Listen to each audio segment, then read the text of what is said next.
Aryo Penangsang atau Aryo Jipang. Nama Aryo Penangsang begitu sangar didengar, namun juga banyak kesan negatif yang timbul dari nama tersebut. Meskipun beliau masih menimbulkan kontroversi di kalangan masyarakat Jawa pada umumnya, namun Aryo Penangsang rupanya sangat dipuja oleh masyarakat Blora dan sekitarnya. Kali ini kita akan sedikit menguak sepak terjang Aryo Penangsang, sang penguasa Jipang Panolan. Menurut Serat Kanda, ayah dari Aryo Penangsang adalah Surowiyoto atau Raden Kikin atau sering disebut juga Pangeran Sekar. Pangeran Sekar adalah putra kedua dari Raden Patah, yaitu Raden Demak pertama. Ibu Raden Kikin adalah putri Raden Jipang, sehingga kelak ia bisa mewarisi kedudukan kakeknya. Selain Raden Kikin, Raden Demak juga memiliki dua orang putra lagi, yaitu Adipati Unus dan Raden Trenggono. Pada tahun 1521, anak pertama Raden Patah yang bernama Adipati Unus atau Pangeran Sabranglor gugur dalam perang laut di Selat Malaka melawan Portugis. Kejadian itu menyebabkan kedua adiknya, yaitu Raden Kikin dan Raden Trenggono, saling berebut tahta. Raden Kikin memiliki dua orang putra yang bernama Aryo Penangsang dan Aryo Mataram. Sedangkan Raden Trenggono memiliki putra pertama bernama Raden Mukmin atau Sunan Prawoto. Sunan Prawoto membunuh pamannya yang bernama Raden Kikin sepulang sholat Jumat di tepi sebuah sungai dengan menggunakan keris Kiai Setan Kober yang dicurinya dari Sunan Kudus. Sejak saat itu, Raden Kikin terkenal dengan sebutan Pangeran Sekar Setoeng Lepen, yang artinya bunga yang gugur di tepi sungai. Dengan begitu, maka Raden Trenggono naik tahta dan menjadi raja dengan gelar Sultan Trenggono. Diceritakan bahwa nama Penangsang diperolehnya saat sang ayah terbunuh. Ia dihanyutkan di sungai sampai akhirnya temangsang atau nyangkut di pohon, kemudian ditemukan oleh Sunan Kudus. Jadilah mulai saat itu nama panggilannya Aryo Penangsang. Setelah kematian ayahnya, Aryo Penangsang berguru dengan Sunan Kudus yang bersimpati atas kemalangannya dan bersumpah akan membalas dendam serta merebut tahta sah kerajaan Demak yang harusnya didapat oleh Aryo Penangsang. Sepeninggal Raden Kikin, Aryo Penangsang menggantikan kedudukan ayahnya sebagai Adipati Jipang. Namun saat itu usianya masih anak-anak, sehingga pemerintahannya diwakili oleh Patih Matahun. Patih Matahun dibantu oleh salah satu senopati Kadipaten Jipang yang terkenal bernama Toh Pati. Wilayah Jipang sendiri saat ini terletak di Kecamatan Cepu, Kabupaten Blora. Setelah menjadi adipati, ia pun mendapat julukan Aryo Jipang. Memperoleh posisi sebagai adipati tidak membuat Aryo Penangsang lupa akan dendam dan ambisinya. Sambil menjalankan tampuk pemerintahan, ia menyusun kekuatan dan strategi untuk membalaskan dendam orang tuanya, serta untuk merebut tahta di Demak Bintoro. Kala itu, Demak Bintoro sedang ada transisi kepemimpinan. Raja Demak Sultan Trenggono terbunuh di Panarukan Situbondo pada tahun 1546. Yang menggantikan Sultan Trenggono adalah sang putra, yaitu Raden Mukmin atau Sunan Prawoto. Aryo Penangsang melihat peluang emas ini untuk membalas dendam sekaligus merebut tahta Demak Bintoro. Aryo Penangsang meminta dukungan kepada Sunan Kudus, dan akhirnya pada tahun 1549 Aryo Penangsang berhasil membalas kematian Raden Kikin dengan mengirim utusan bernama Rangkut untuk membunuh Sunan Prawoto dengan keris Kiai Setan Kober. Dengan terbunuhnya Sunan Prawoto, maka tahta kerajaan Demak jatuh ke tangan Aryo Penangsang. Aryo Penangsang kemudian memindahkan pusat kekuasaannya ke Jipang Panolan, sehingga kala itu kerajaan Demak mendapat sebutan Kerajaan Demak Jipang. Hari-hari pertama pemerintahan, Aryo Penangsang langsung mendapat protes keras dari Jepara yang diwakili oleh Pangeran Hadiri dan Ratu Kalinyamat sebagai penguasa daerah tersebut. Mereka yakin bahwa pergantian kekuasaan Demak tidak sah karena terjadi pembunuhan terhadap Sunan Prawoto oleh seorang utusan Aryo Penangsang. Mereka punya bukti kuat dan akan menyampaikan protesnya kepada Sunan Kudus. Mereka datang ke Kudus untuk meminta pertanggungjawaban Sunan Kudus. Namun, jawaban Sunan Kudus bahwa Sunan Prawoto mati karena karma. Pernyataan Sunan ini membuat Ratu Kalinyamat kecewa. Ratu Kalinyamat bersama suaminya pulang ke Jepara. Di tengah jalan, mereka diserbu anak buah Aryo Penangsang. Ratu Kalinyamat berhasil lolos, sedangkan suaminya yang bernama Pangeran Hadiri terbunuh. Hal inilah yang menyebabkan adipati-adipati di bawah Demak memusuhi Aryo Penangsang.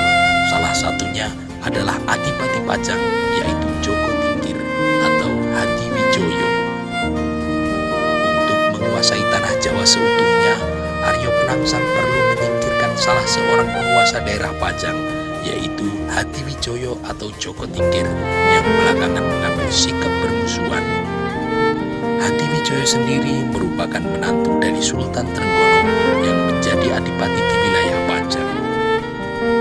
Sebagai langkah pertama, Aryo Penangsang menyuruh 4 utusan abdi kepercayaannya untuk membunuh Hadiwijoyo dengan cara menusuknya dengan keris Kiai Setan Kober.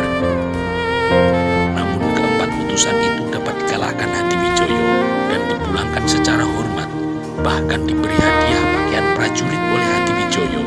Dengan keris Kiai Setan Kober berhasil direbut oleh Hadiwijoyo. Sesampainya di Jipang, para utusan itu segera menghadap Aryo Penangsang. Mereka segera melaporkan tentang kegagalan tugasnya.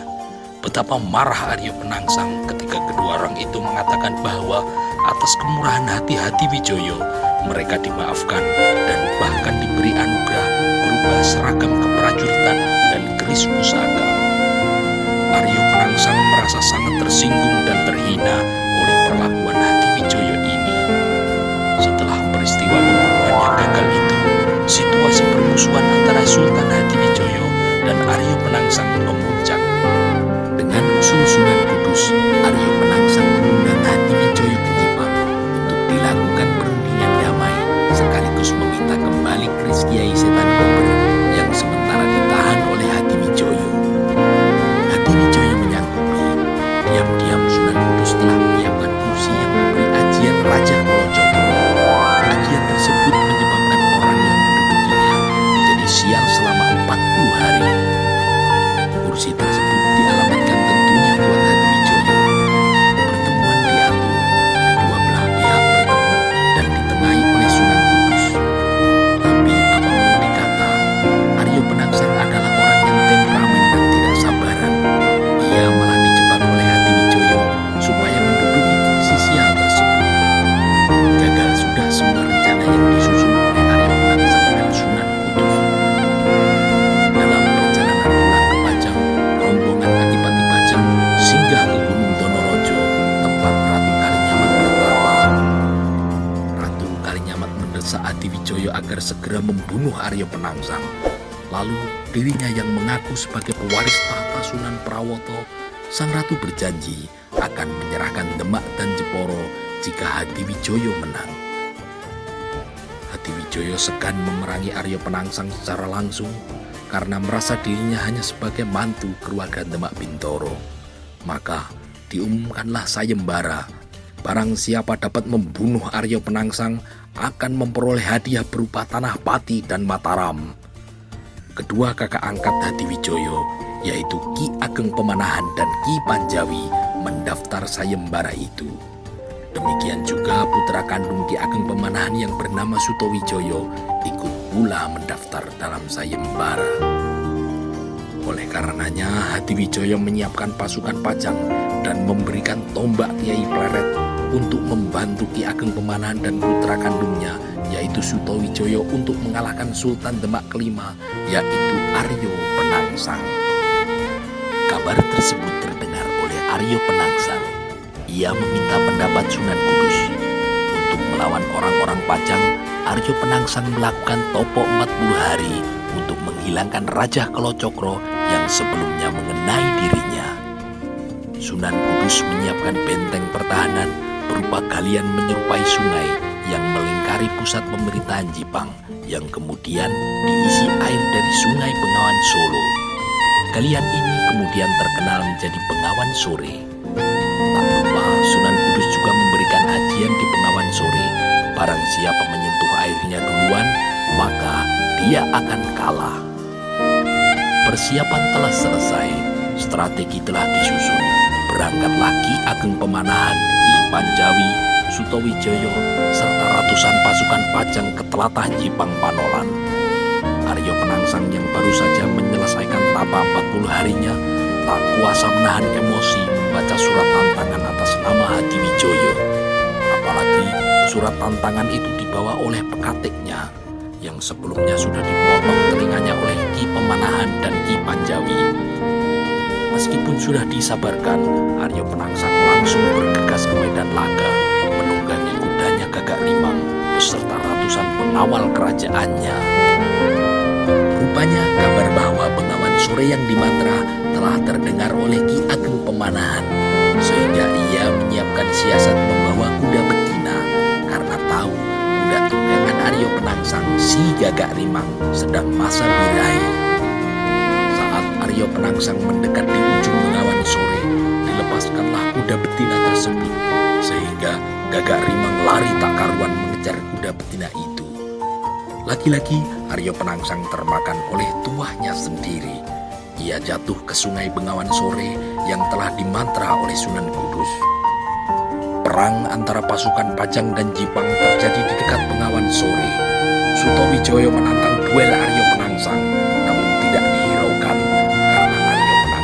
Menganggap Sutowijoyo masih anak bau kencur dan bukan lawan tandingnya. Yang dicari Aryo Penangsang adalah Ki Ageng Pemanahan yang sudah banyak mengakali dirinya. Serangan-serangan yang dilancarkan Sutowijoyo hanya ditangkis dan tidak dibalas oleh Aryo Penangsang. Di tengah percobaan Sutowijoyo, tombaknya berhasil merobek perut Aryo Penangsang. Terkena tombak Kiai Pleret milik Sutowijoyo. Meskipun demikian, Aryo Penangsang tetap bertahan. Ususnya terburai, usus itu dililitkannya pada gagang keris yang terselip di pinggang. Pertempuran berlanjut, dan Sutowijoyo sudah hampir kalah. Dia sudah hampir kelelahan terkapar di tanah.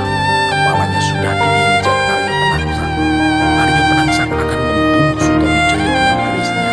Dia lupa kalau ususnya disampirkan di kerisnya, sehingga sewaktu dia mencabut keris dari wajahnya, ususnya terpotong. Karena kesaktiannya pula, dia belum mati dengan usus terpotong tersebut. Dia hanya diam tak bergerak. Ki Ageng Pemanahan tahu jika Aryo Penangsang tidak akan mati jika belum dihisap ubun-ubunnya. Segera Sutowijoyo melaksanakan perintah ayahnya untuk menghisap ubun-ubun Aryo Penangsang. Seketika itu Aryo Penangsang gugur. Dan sepak terjang Raja Demak Jipang pun usai. Dampak budaya dari kisah Aryo Penangsang tersebut, konon kabarnya bagi masyarakat Cepu dan wilayah-wilayah sekitarnya berpendapat lain.